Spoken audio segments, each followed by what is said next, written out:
and the social dynamics of the food presentation, uh, my observation, and how I handled the event. Now, I'm 7 years out of post-op lapband, unfilled lapband in 2016.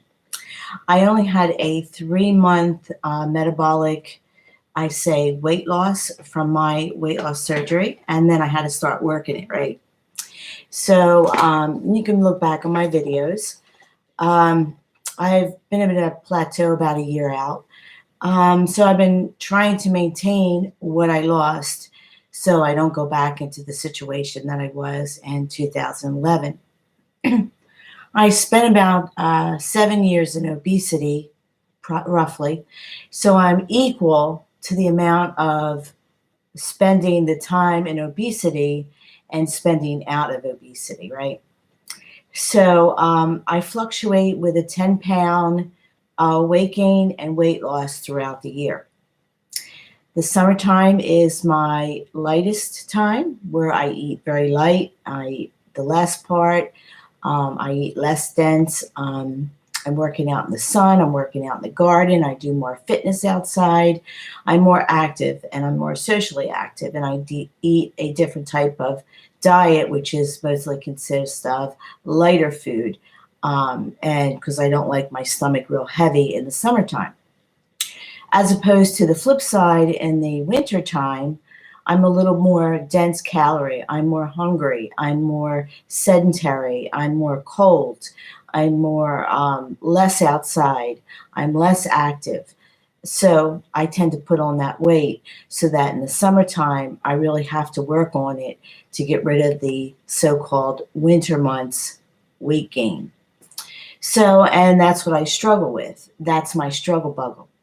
So that's what I've been working with for the last 6 years. Well, actually, for the first year, it was getting the weight off.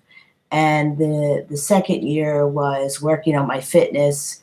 The third year was really working on a fitness lifestyle that I would enjoy. And I did that for another 2 years. And then the following years, I sort of like switch it up throughout the years. Now, 2019, my sport of choice is a social sport. It's a racket sport, and I will be doing a combo of inside. We have a ping pong room. We have a ping pong room where we have a lot of people that can play ping pong. I'm going to be focusing on that. That's a racket sport, and that is the agility with the hand-eye coordination. And it's a social sport. It's a little bit of movement, and you use a little different kind of arm movements and agility and balance, and especially with the brain, the eye and the brain, the eye and the brain coordination. That's the mental muscle.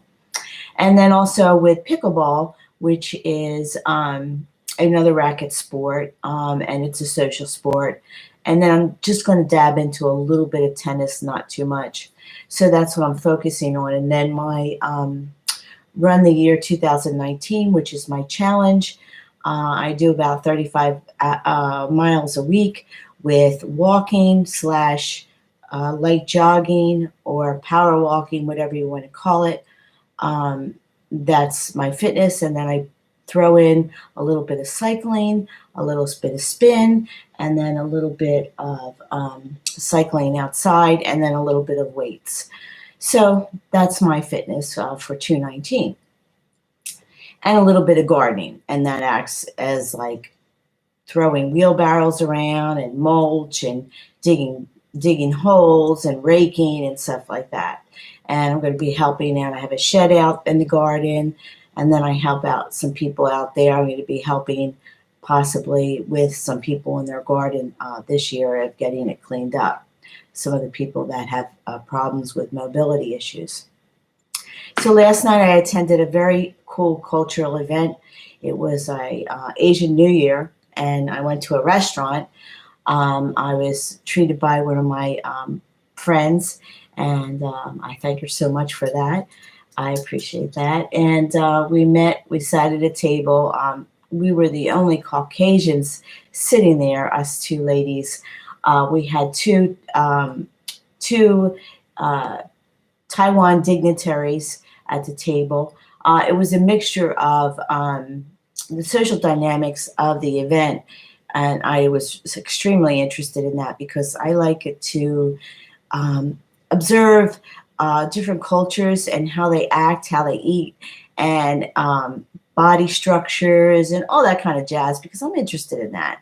The way I grew up, I grew up in a very socially isolated area of New Jersey, close-knit family, and I really wasn't socially aware of the different cultures and stuff like that. So when I moved to the Maryland, Washington area, it was an explosion, and I worked at a hospital in Washington, D.C. It was a explosion of cultural diversity. Washington, D.C. is such a melting pot of culturally diverse people. So my first job it was in Chevy Chase, Maryland, which was a very high-end medical practice in Bethesda, Maryland, which was hobnobbers. And I don't know if you remember the Mary Tyler Moore show, where she goes into the city and she has her briefcase and she spins around and the song comes on. Well, that's exactly how I felt. I was surrounded by a total menagerie of stores like Saks and Fifth Avenue, Tiffany's, Gucci. It was like Rodeo Drive in California or Palm Beach, Florida, or something like that. So really high-end stores, and people that had the elderly people, they had drivers and maids, and and it was very posh. So I had really had a social awakening when I came to this area in 2005. It was like Rebecca of Sunnybrook Farm comes to the big city. So my time here has been socially educational, culturally educational. I've tried to immerse myself in a lot of different cultures while I'm here. And living here in where I live, we have about 8,000 people. We have over 100 clubs, and it's socially diverse with different types of people from all over the world, different types of cultures, all different types. We even have people that were from the Holocaust that have the number on their arm. And we have people from Africa, we have people from Asia, and we have people from all over. So it's very diverse. So last night I was invited to a social event, which was called it's the Asian New Year. I think it's the Year of the Pig. And I had never been to one, and it was a pleasant experience. What I was a little concerned was the food, because it was a buffet, and I really didn't have an idea of what the buffet was, because my friend was a little bit unsure what the entrees were going to be. And then I found out when I sat at the table, it was going to be an 11-course food deal, right? Now, if you watch my videos, and I have a food aversion. There are certain types of food that I can and cannot eat, even though I have an unfilled lapband. I have a tendency to get stuck, yes. So I really have to watch the texture, and I have to watch what I eat and how much I eat, even though I have an unfilled lapband. Right. So, yeah, I have to watch it. So it was 11 courses, and it went from, we started off with an entree of a bowl of what they call a shrimp ball, which was very dense, breaded. I didn't think it was healthy at all, in my opinion, but hey. And the room, when I looked around the room, actually we had a dignitary from Asia, and I don't know where part of Asia he was from. I was told by my dinner guest that was sitting to the right of me, some nice lady. She said that he was 100 years old, and he had this pin on. I couldn't really see what kind of pin it was. I knew it was a military pin, and I saw the diamond. It had like three bars. So I have a feeling that it was somewhere from the United States He was sat there. He's a little old Asian man, and he looked to me in pretty good shape for being 100 years old. I mean, he was competent, he was engaging, he was eating, he didn't fall asleep, and actually he stayed for the whole event. The event started at I think 7 o'clock, and we were there till I think nine, a little after 9. He stayed the whole time, and I watched. I occasionally glance over without being too intrusive, and he was engaged the whole time. So I was amazed at that. So to the right of us was a table of what I was told by my friend's friend Christine, that it was a table of dignitaries. They also did have some 3 beautiful young Asian Miss Asian America, or Miss Asians. They had 3 of them, 3 young ladies with crowns. They had a lot of games. They had raffles and stuff, and I was they gave us as a door prize, which was 2 very, very nice calendars, beautiful calendars, with it has the year, the zodiac sign, and all that kind of stuff, which I was really nice. And then I also had some beautiful green tea. They gave us a whole leaf, which I'm drinking now. And so the course was 11 courses, and I think, as I recall, I'll see if I remember correctly. It started out with a walkthrough. If you see this over here, the walkthrough of the dragon, and we all put dollar bills in this little red thing, and we put it in the dragon's mouth, which was really cool. And it was kind of like scary, but it was really cool. And they played the drum.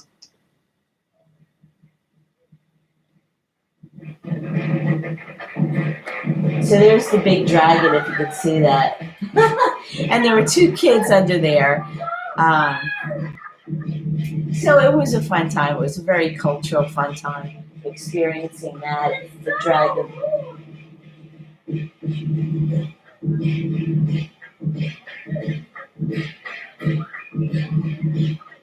So, and there was a red one, and then there was a lion, a yellow lion, which I do show in the video.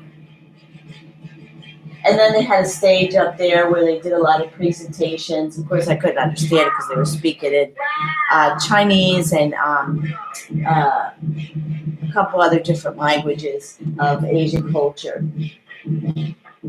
So there were 2 kids in there, and they would change off periodically and walk around and do all these crazy things and everything. So that lasted about maybe a half hour, and it was really cute. And so then the first course came out, which was it was a shrimp ball, and it was like mostly bread, so you don't have to watch that. And then the next course was, I think, chicken. That came out. So I really had to watch the chicken because it was breaded chicken, and it was not breaded, but it was very dense, very dense. And of course, I only took a couple pieces, and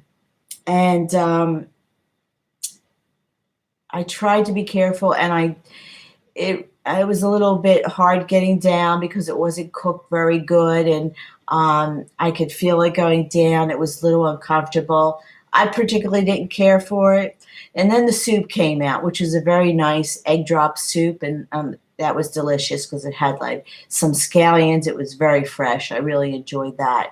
But it was just a small bowl, but it was served on a lazy Susan, so the whole table went in and picked what they want. It wasn't like they gave out at each person. It was a lazy Susan type in the middle of the table. So then they brought out, after that, the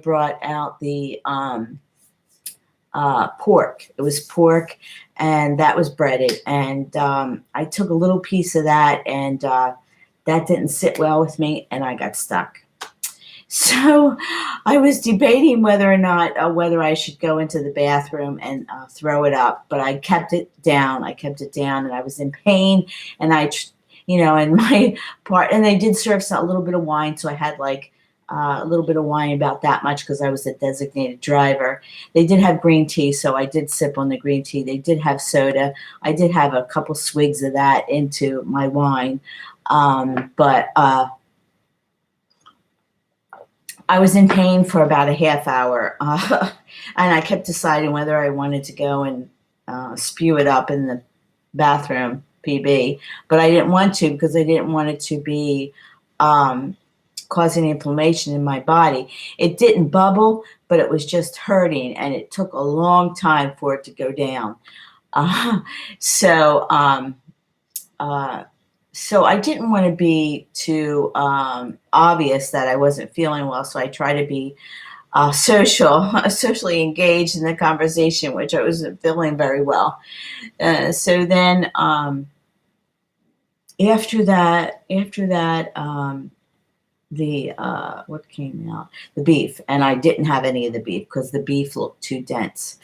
And the whole time I said to the lady was sitting next to me. I said, "Where's the rice?" I said, "There's no rice." And she said, and she thought about it for a bit, and she said, "Well," she said, "I think because they feel that the rice is a very cheap item, and they want their guests to have the best quality food, the best protein sources, I guess, and that's what was the objective."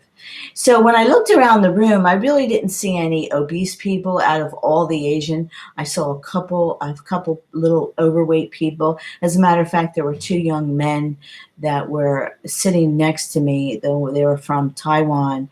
They were dignitaries, young guys from Taiwan. The one was a little bit on the heavy side, and the other guy was totally the opposite. He was very tiny. He was very delicate. I mean, it could almost, he was very, very delicate, very tiny man, very skinny, nice looking young man. I guess they were maybe in their late 20s, early 30s. And they were only in the United States, I think, for like 6 months. So anyway, you don't want to ask too many questions because you don't want to be intrusive, but they spoke English very well. So then they brought out what was it? Then they brought out the rice, and it was like a whole platter of rice. And I only had like a tablespoon of the rice because I really was stuck, right? Stuck. And my friend said, "Well, why don't you drink something?" And I said, "Do you have any idea if I would drink something?" I said it would all come spewing out like I would do projectile vomiting all over the table. I didn't want to do that. So I sat in pain. So finally it went down right around that time. And then they brought out some bok choy, some steamed bok choy. And I didn't eat any of that. And then they brought out some fish. Well, the smell of the fish just literally made me sick. I thought I was going to throw up, and I felt really bad about that, and I don't know why, but I got nauseous, and I was like I just trying not, I felt like putting my napkin over my nose because I couldn't stand the smell of that fish. I don't know what kind of fish that was, but it really stunk, and it was gross, and I was almost throwing up all over the place. So I was trying not to breathe. I was breathing out my mouth, and and no disrespect here, but I don't know what kind of fish that was, but I wasn't going to try it. So after that, then they came out. There was no dessert. There was no coffee. So then they came out with the sticky rice. I didn't eat any of that. And it was in like a bowl. It was coated with some honey and I think some sesame seeds. So so they had like the raffles, and they even gave out an airline ticket to I think it was either Hong Kong or whatever, but I didn't win. I had my passport ready. But I would have loved to have taken that trip, but I didn't win. And what else? And they did give off some door prizes, and they sang some songs. They sang the Chinese New Year song and stuff like that. Some songs that I didn't understand. So anyway, it was a cultural experience, and I really enjoyed my time. And the evening ended, and we went out, and it was snowing outside. So it's snowing out here in Maryland. So anyway, it was a cultural experience. Like I said, I am not a in this part of my journey, in this type of, I don't evolve myself around a food smorgasbord, and I don't like glutton myself. And I saw all kinds of people like eating like a lot of food, and they were taking it home, and they gave us a little bag, a little thing if we wanted to take some food home. I didn't, because my husband doesn't eat that kind of food, and he just likes to eat sweet garbage. So, but anyway, that was the end of the evening. I enjoyed my evening so much, and we went home. So anyway, that was my cultural experience. It was a fun night, and I was happy that I was treated. So there you have it. So as far as eating out, you always want to look at the menu, find out what you, if you can. In my case, I couldn't. But like I said, I didn't eat very much. If I ate 10 bites, I ate 10 bites. I did eat a little bit before I went, so I was okay. But I was still hungry when I came home. As a matter of fact, I had from my husband, I had cooked a pork loin with sauerkraut, and so that's what we're going to have tonight for dinner. Very delicious sauerkraut and pork, and I told him to bring some mashed potatoes home for him. So I'll have the pork, a little bit of pork with seasoned pork with a little bit of, I'm going to make like a sauerkraut, kind of like I make a little broth with that, and it's so tasty because it's cold out, and I like a little sauerkraut with a little bone broth in it. So that's what I'm going to have for dinner tonight. I'm going to try to do OMAD today as long as I can, because I am hungry because I didn't eat very much yesterday. But I'm going to try to stick it out, and I might do a little bit of fitness at home here because I'm not going outside because it's just too nasty. And so I'm going to do maybe a half hour on the spin bike. And so there you have it. So thank you for joining me, and see you next time.